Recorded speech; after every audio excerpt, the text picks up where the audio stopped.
Good day, lovely viewers. Welcome to another beautiful episode of Top Shoes Limited. I remain your humble host, Leona Solomon. At Top Shoes Limited, we are poised towards giving you informative and incisive interviews as regards individuals and society at large. And today we are honored to be here live with a very beautiful personality, which is in the person of Mr. Bodmas Prince Kemepadie. Welcome to today's episode, sir. Thank you very much. So I want for you to introduce yourself and tell us a little bit more about yourself, sir. Okay. I am Apostle Bodmas Prince Kemepadie.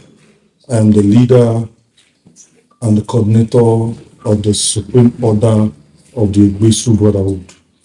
I'm also the convener of the coalition of Niger Delta youth stakeholders. One time this, one time that. Now I am here in an interview session. Thank you very much. Thank you very much, sir. Welcome. And so we have just a few questions lined up for you. So I want to know, being a leader in different stages of your life and the kind of personality that you portray, we want to know what are the strategies you would love for government to implement towards the betterment of the Nigerian citizens. Thank you. First and foremost, thank you very much for that question. Okay, sir. I think one of the basic values that I think the Nigerian society is not imbibing today, that is causing a lot of issues, is the value of honesty and sincerity. I think that is what we need. I think that's exactly what we need. As a people, what we need to do is to begin to imbibe the value of sincerity and honesty. For example, if the governor of a state is sincere and honest towards development of the people, he does not need a book to guide him what to do. He does not need a constitution to tell him what to do. That empathy for humanity would naturally be there, and the government will begin to do things, will begin to make things better. And also on the part of citizens, we also as citizens, we are also not sincere. We are also not honest towards the betterment of our country. Yes, yes. So the problem is a two-way thing. So we cannot solve one without also trying to address the other one too. So what we need, the strategy we need to employ, the strategy I think I would advise government to employ is the government has to be honest.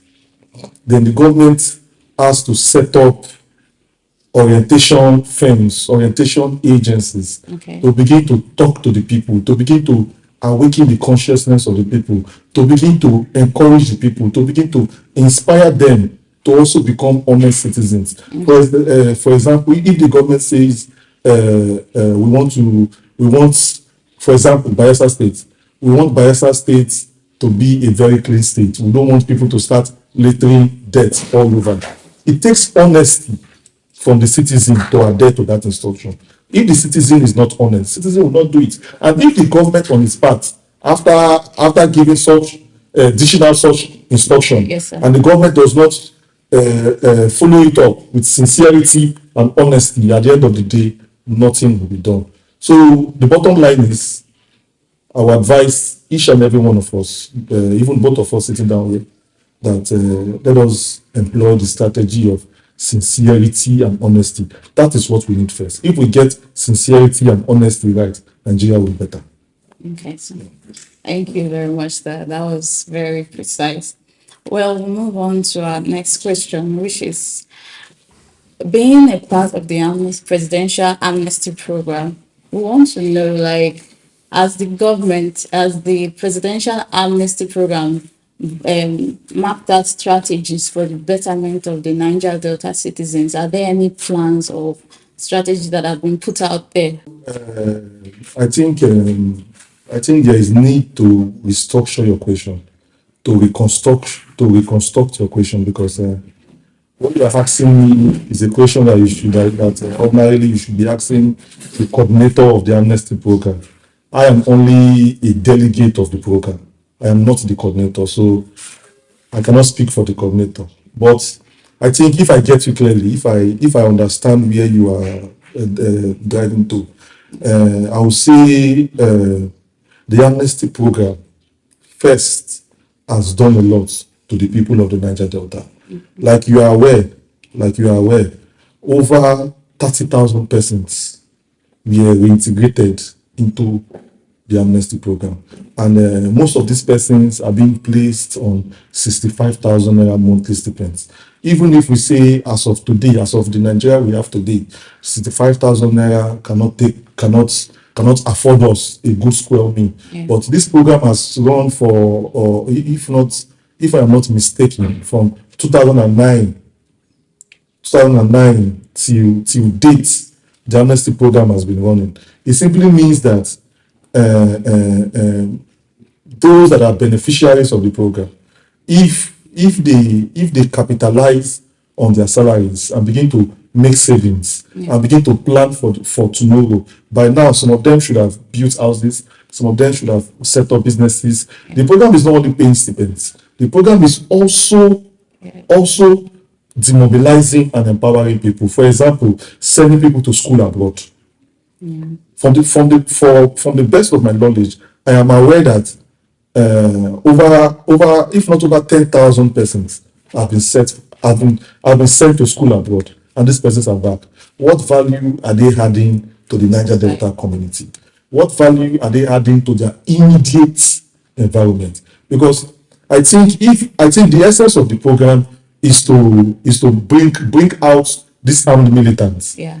reintegrate them, demobilize them. Are you getting me? Yes, sir. So if over 30,000 armed militants from the Niger Delta have been brought out, sent to school, trained, empowered, then we are supposed to see The the benefits. benefits of this program. But we are not seeing it. This draws us back to our first question. Here I said, if we are not honest and sincere as a people, we are simply deceiving ourselves. Exactly. Things will not work out. It does not matter how much government pumps into our region, how much the federal government pumps into this region, or how much a state government is spending, there will be no physical result until we begin to imbibe that value of sincerity and honesty. Honesty towards the development of our people. We have to be intentional. Yes. As a people, we have to understand that this amnesty program that has come today has come to help us. It has come to rehabilitate us. It has come to reintegrate us back into the society. So while the government is dishing out the money, on our part, what are we doing? Now, going further, the program has also helped to train most of our Niger Delta youths in the aviation sector. Wow.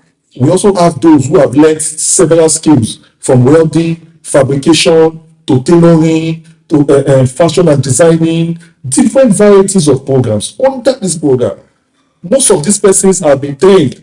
Most of these persons, funds have been released, shops have been opened for them to start businesses. But we are not seeing the effects, the positive effects that the amnesty program is doing. We are not seeing it. And this is simply because there is no sincerity and there is no honesty. But I will say that the program has done a lot for our people. If over 30,000 persons are on 65,000 participants, if over 10,000 persons have gone to school, then I think we are progressing as a people. Yeah. So it is there for us to utilize the opportunity and make our life Back into our better. society. Yeah. Thank you very much, sir. Thank you very much. That was very, very enlightening. And finally, we want to ask our final question, which is about you being a businessman. We know sometimes business can be very difficult, and it's also a very lucrative means of having your own capitals which you put in. So we want you to enlightening the people that like young entrepreneurs that want to venture into one business or the other. We want you to dish out some business tips and advices for them. One of the first quality that you must have is that you must be ready to take risk. Business is like taking risk. Living is also Taking risk. is also a risk. Yeah. Because while you are living, you can just wake up in the morning, you have a heart attack and you are gone. While you are living, you can just board a keke and you have an accident and you are gone. While you are living, you can just be eating food and you start choking. And the next moment, you are no more. So living is also a risk. It's just like being a businessman, you have to be a risk taker. But while taking these risks, there are certain measures that you must put in place. For example, one of the advice I'll give is, it is not because you see 20 people or 50 people around you opening a particular type of business, and you now begin to think that that is the business that will fetch you profits. At the end of the day, you may get into it and run a serious loss. So being a businessman simply means that you have to be calculative. You have to come up with ideas. At every point in time, your brain should be ringing with ideas. First, you have to consider whatever business that you want to do. What you have to consider first is the audience. When I say the audience, I'm talking about the marketplace. Who are those that want to patronize your business? Customers. Yes. Who are the customers? What is the percentage of these customers? If you want to start a pepper business, for example, you want to start a pepper business. Let's say you want to start a pepper business in a community where you have ulcer patients that are resident there. It simply means that you won't be making profits. And also this is very important, because you have 200 million naira or because you have 100 million naira does not mean that you should just wake up and start investing all this money into a business simply because you think that okay, I want to start I have 200 million. I can start sand dredging business because I have 200 million naira. Whereas in your immediate environment, if you invest just 50,000 naira to buy okra, you would even make more profit.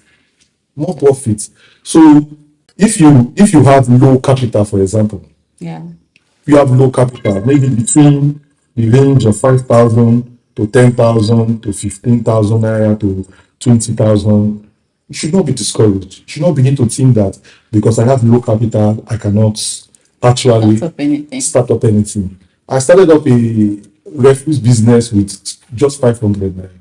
And at the end of the day, I ended up making 150,000 naira a month. I started with just 500 naira.